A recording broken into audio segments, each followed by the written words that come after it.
We're almost like 45 minutes in, and we haven't even gotten to the Pharma talk yet. Oh, the Pharma talk. Yeah, talking Okay. about Pharma, man. This is going to be a good one. So, basically, all right, let's create some context. You have been active in the pharmaceutical industry for the past 10 years? 8 years. Yeah. 8 years, all right. You've worked or are working for Pfizer. You work for Janssen Pharmaceutica. That's it, right? Because you're always switching a lot. Basically, yeah. Basically, yeah. And some right. smaller companies, but yeah. So we've had this debate or this conversation many times in private, and I really, I want to allow you the opportunity to really give your side. I'm not gonna go. I'm not gonna make my points too much because I feel like there's already enough of that on the internet. Basically, people condemning big pharma, and I am definitely one of them. I'm very skeptical of big pharma. I think they have a track record of criminal activities and having a primary focus on making money instead of actually helping people, and trying to. I think that their main concern is to sell as many pills and potions and lotions as they can. They're a business. We were talking about the stakeholders from Facebook not too long ago. Yeah. The same way they have their stakeholders, like the way every company. Right? Like every company. Like every company. Yeah. The way I look at pharma is, I am sure that the founders of those companies were actual doctors and damn good doctors too. And I'm pretty sure that they had noble intentions. But then over the years, it just fell into the hands of businessmen, people who are trying to accumulate as much wealth and power as they possibly can. And they're just using their pharmaceutical group or company for that specific purpose. So basically, to put it very black and white, many people like to say big pharma is evil. Big pharma cannot be trusted. There's always a bigger agenda there. Even now with the vaccine, a lot of people don't want to take the vaccine because they might think it's something, it has an evil agenda. What do you say from your side, from the inside basically, to those people? Well, basically, if you're saying big pharma, it's all mobsters.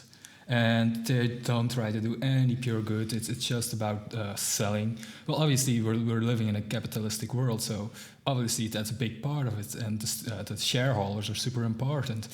But in general, I think 99% of people working in big pharma actually have really good intentions.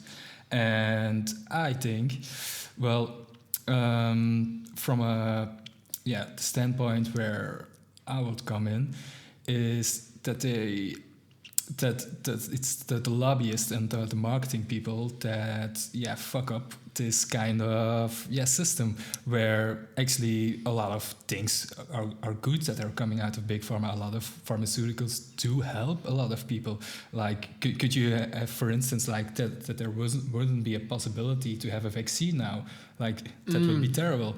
So we're always only looking at the very bad part that they're doing, and obviously there are some bad cases, like, and I'm not gonna disclose on it, but there are a lot of things out there, like I think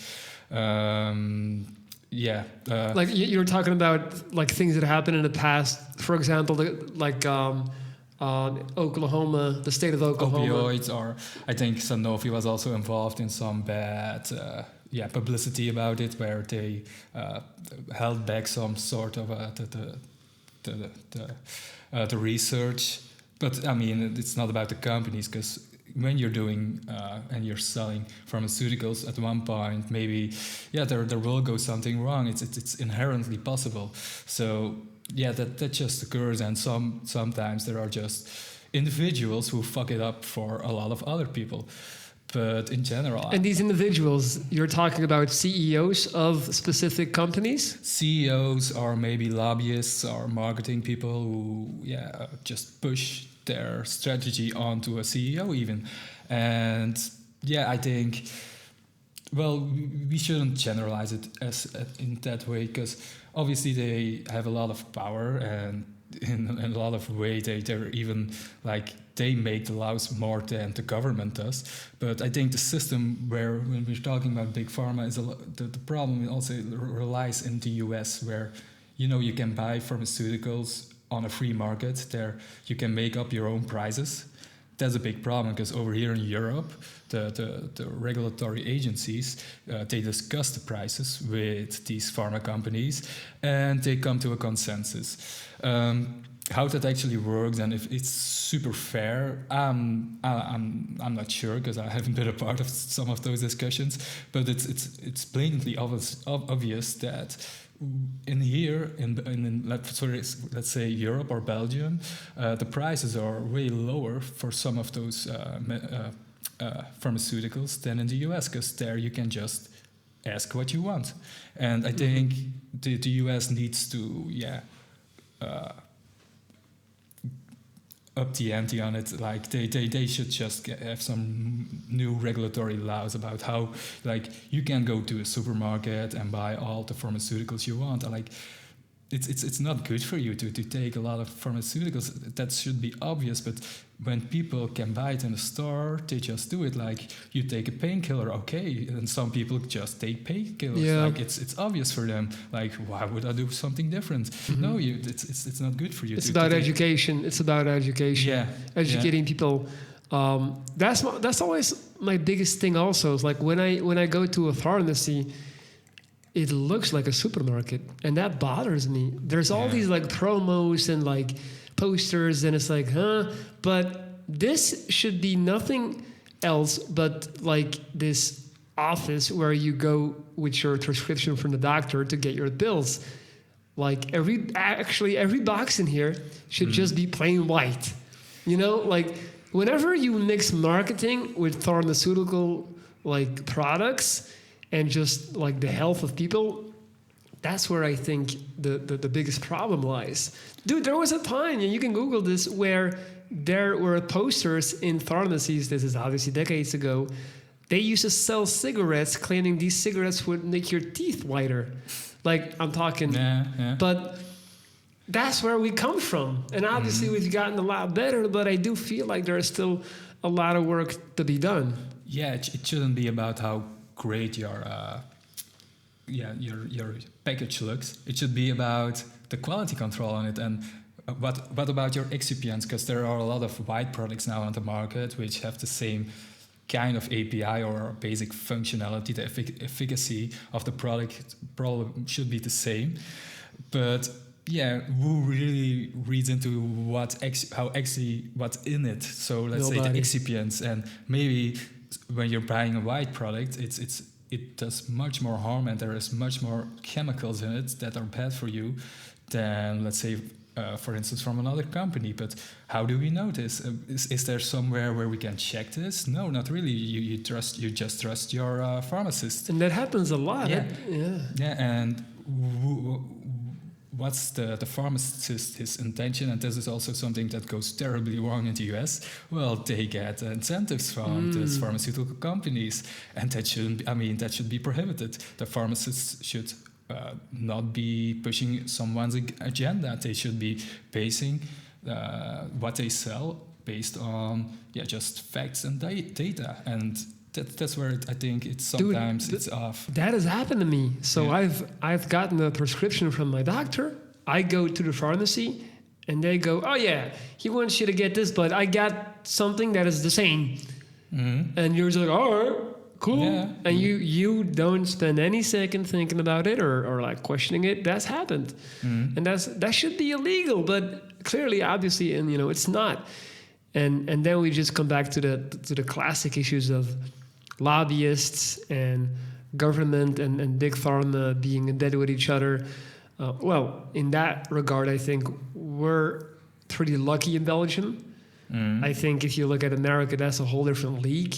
Mm-hmm. I mean, the people that run for president literally have to go to these companies to ask for funding to run for president. Yeah. It's like... there's just some things about the U.S., man, that to this day continue to blow my mind. So you're telling me that the people who are going to run the country literally have to take out loans from the companies that then later on they're supposed to regulate. Like, what do you think is gonna happen? It's fucked up system, right? So crazy, man. Yeah, but like from my experience when I've talked also with people who are on drug development, and it really hurts them that the pharmaceutical industry has this bad name because they work for years and years, and like for instance, normally when you're creating a pharmaceutical product, it takes over 10 to 15 years, and yeah, when then people and they're actually doing it to make people better, to have cures, to cure diseases, and they still like, oh no, it's you're one of the bad guys. No, like they're actually trying to help people, and that's sometimes where I feel it's that also the media is pushing this narrative where they're super bad. Like 95% of the things they're putting out there, it's really helping people and it's curing diseases. Can you imagine spending like big parts of your life working on something? You know, you're basically this is your like your magnus opus, like this is gonna be your legacy. Like they'll remember me as the guy that invented the vaccine XYZ. And the minute you do, there's a bunch of people outside screaming at you, fucking, you know, protesting with signs like, "You fucking murderer!"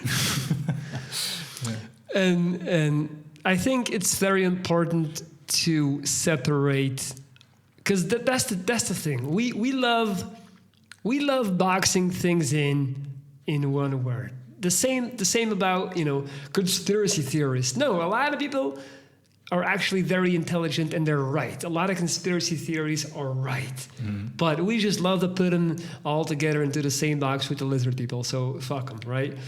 And it's the same with this whole pharma thing. We need to make a clear differentiation. Damn, I'm fucking that up. Well, we need to make a clear difference between the people who are actually in the lab, you know, creating these things, like the actual geniuses, blah, and these slick American Psycho lookalikes in the suits who are just like coming in, you know, I imagine them just like, you know, peeking through the window like, how much longer you need? You know, and then they go to the shareholders, we got something coming. And like, I feel like I believe you. I do. I have no reason to believe that the people, you know, it's like the person who invented the atomic bomb. He didn't, you know, he didn't want that. But it's the people who are running these companies. I don't trust those fuckers. But for instance, there is like this case of a guy, Michael, I don't remember exactly his name anymore, but he's being referred to as the most hated guy in America. And what he did, he bought a product, a pharmaceutical product, and he's a hedge fund guy. So what he did, I know who you mean. He raised the prices instrumentally. Yeah. And afterwards, he was even, how he went about it, like, I should have raised it even more. And even now, now they got him in jail. He's in jail, He's in jail now. And he tried to come out because he said he is needed to cure the coronavirus. So he says he's an integral part of curing the coronavirus. But guys like that really fuck it up because a lot of people have put so much work into that product probably, and then there's this one fuck up who just buys the product and he has way too much money and he just raises the prices super much, and he fucks it up, and then these stories come out and they're bad for the entire industry. So these things is that's why I feel like some of the big pharma mobster stories are a little bit, I don't know. It's a little bit not the right narrative always out there, I think.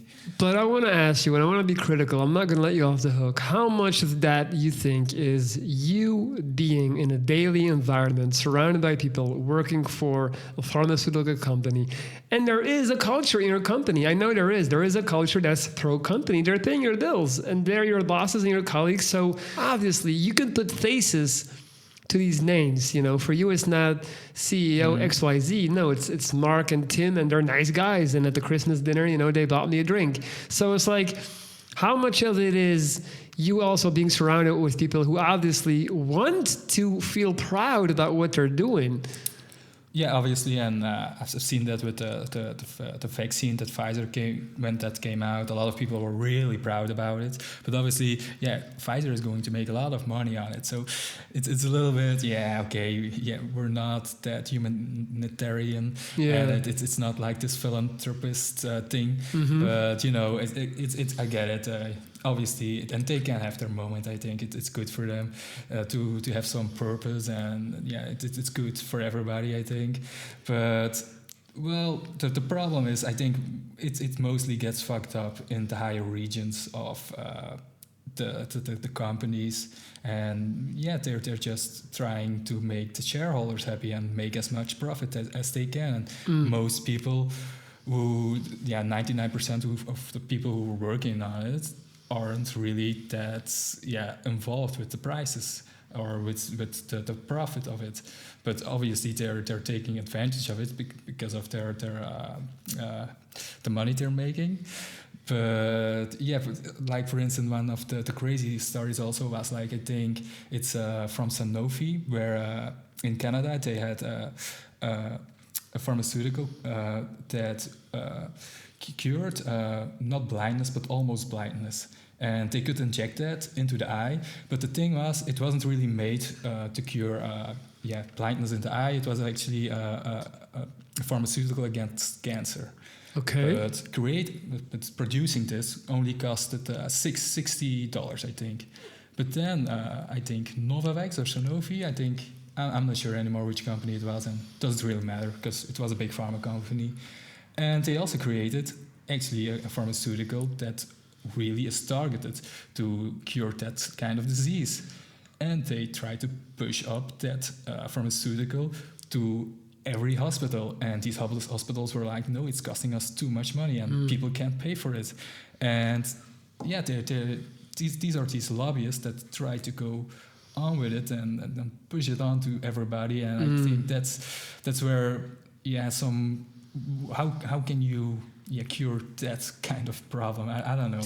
Do you need help making better decisions in your life? Are you lacking self-confidence and motivation to get things done? Hire me today and get a direct daily line of communication with me through video chat and audio messages. I operate on a week-to-week basis, so no long-term investment is required. 7 straight days of Viking advice will get you right on track. Email me at lorenz.dries@gmail.com and change your reality. I'm ready whenever you are. See you soon.